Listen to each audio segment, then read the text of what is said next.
want to call it, they're also income for St. Martin. Because, at the end of the year, they all have to pay their taxes too. It's like everybody else, they have to pay their water and their light, their car, and they also help St. Martin, build itself up. So if you think about it, it's not just tourism, it's also, community of these chain of stores together. But I find it should be better managed because why would you put 3 shops next to each other and have 5 restaurants in one spot? That's diversity, economic diversity you're talking about. But let's go back to the topic separate status. Now, do you think that St. Martin is ready? Do you want my honest opinion then? Honest. That's a very political answer, right? I wasn't trying to be diplomatic, but to be honest, hope tomorrow I don't get shot.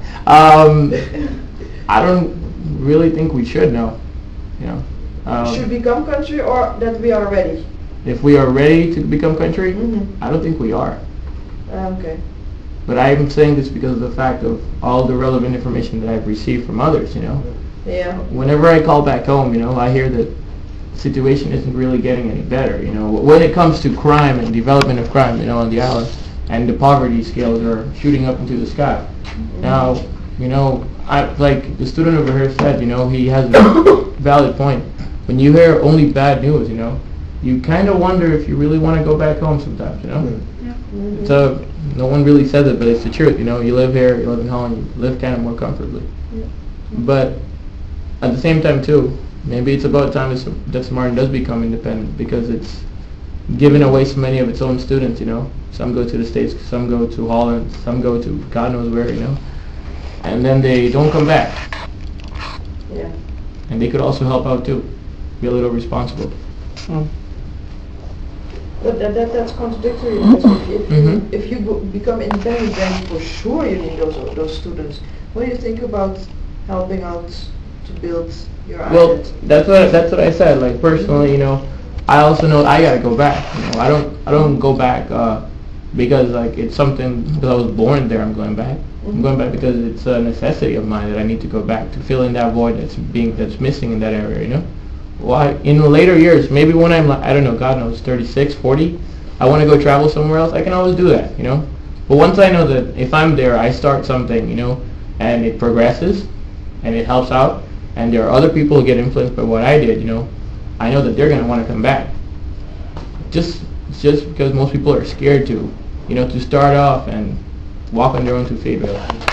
So you want to go back because you feel responsible? Yeah, I do. It's my island. I was born there, it gave me so much. Yeah. But on the other hand, you're saying that there should also be opportunities. Jackie and Yolanda also speaking about that, opportunities for the youngsters to actually take that leading role. Yeah, that's exactly what it is. That everyone's really missing over there. When you say like, I think everyone's heard this story before. The overqualified. Repertoire thing that's going on. Everybody's like, yeah, I can't go back home. Why? Because I'm too overqualified. The government said so, I don't think I've ever seen those people in the government's office asking for a job, really. But nonetheless, they have a point. They say they go back, they're overqualified. Fine, if you're overqualified, that means that you can basically do something. So that means that you can basically start from scratch and then get funding and get help and support and build a network of people that come together, But, and again, sometimes we just don't think like that. Sometimes you just want the meal to be laid out before us on the table. That's a good point. Yeah. So you're saying you have to work hard to also reach the top. That shouldn't come. That's necessarily. That's just natural. Yeah. Whoever thought it was gonna be easy, they had it wrong from day one. You've been how long here in Holland? Those times, 2 years. 2 years.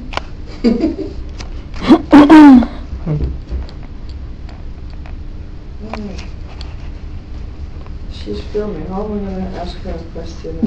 I can take over. Apollonia. I'll go after Bakari.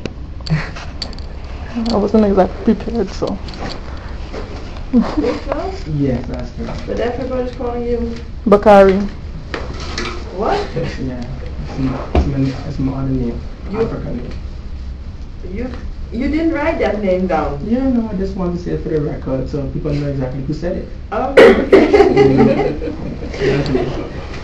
Okay. What do you think? What associations do you have with 10-10-10? Okay. Personally, I've listened to the points made, and I think a number of valid points have been made, you know. However, I gotta look at it from a philosophical point of view. I'm not really versed in politics and all type of thing, you know. I think we need to make a distinction between country status and nation building. You know, because it could be similar, but they're not the same, in my view. Why do I say so? I say so because country status, to me, has more to do with the political aspects of it. So we're looking at signing, we're talking about negotiations, signing agreements. Of course, you're aware of the roundtable conference, you know. So that's the political side of it. The nation building side of it now, right? It's supposed to come from the people itself. You understand? And when I say from the people, I mean to the point where we know that we are supposed to be becoming a country, that we now take initiative, right? And create that infrastructure and institution, right? That we're going to need to protect our interests in our culture and our identity. You see, that's my view on it. Of course, I understand the challenges we face.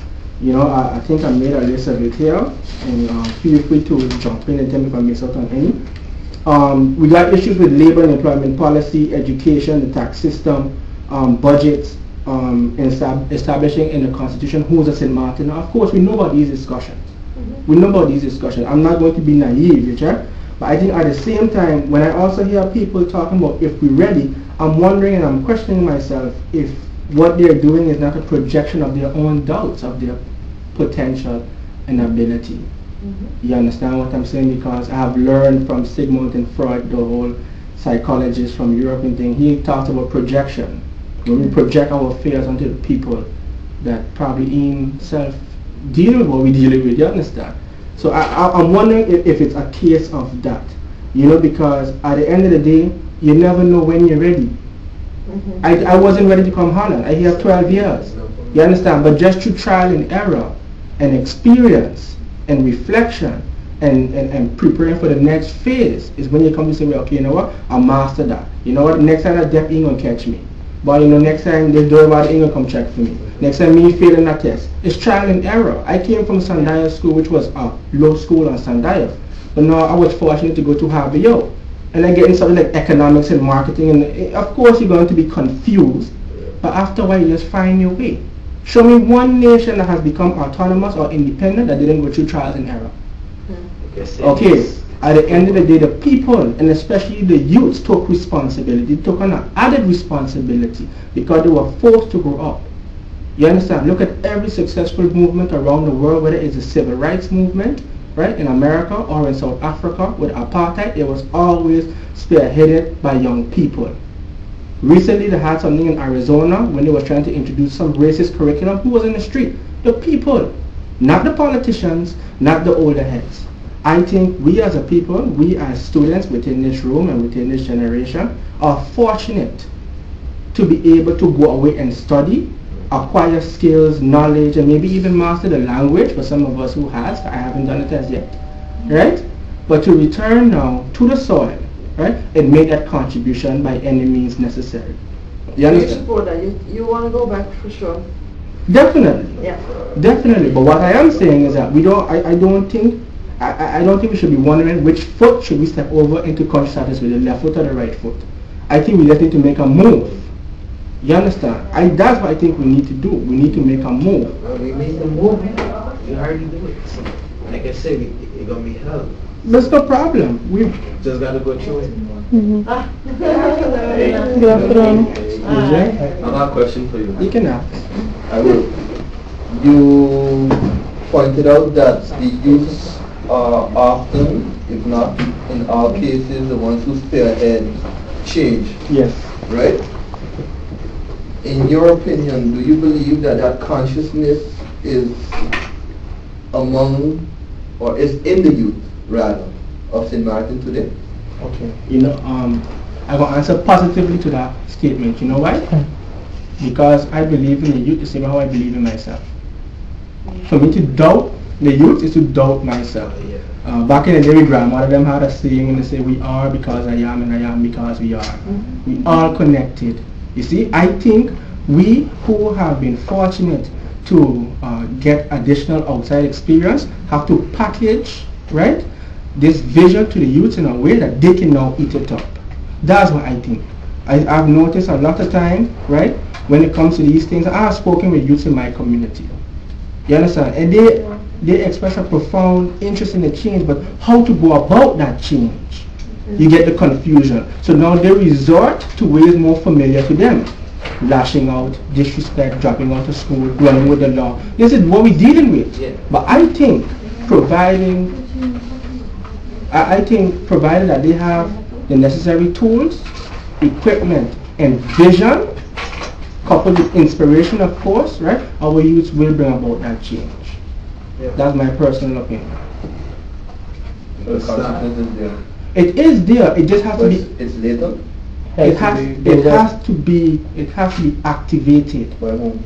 by us. By who's us? Us in this. That's what I said again. We who are fortunate to go away, for example, right? Because you have those within the borders who have that consciousness also, but they need help.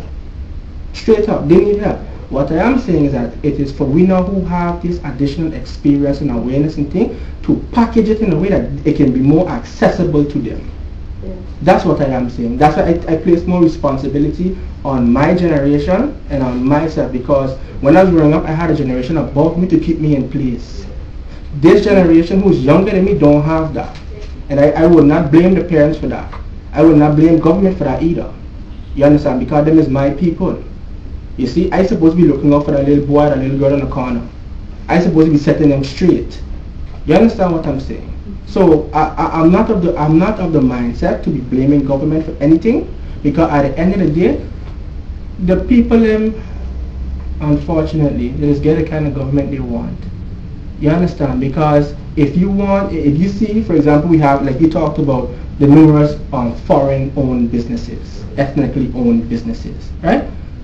Regardless of government put the policy there, right, and they capitalize on it, because we live in a free market system, as you would say, it is we the people who are supposed to boycott and block that shop from operating too long. It is we the people supposed to do that, because we see that they are crowding us out. Straight up. And I don't make no apology for that. They're crowding us out.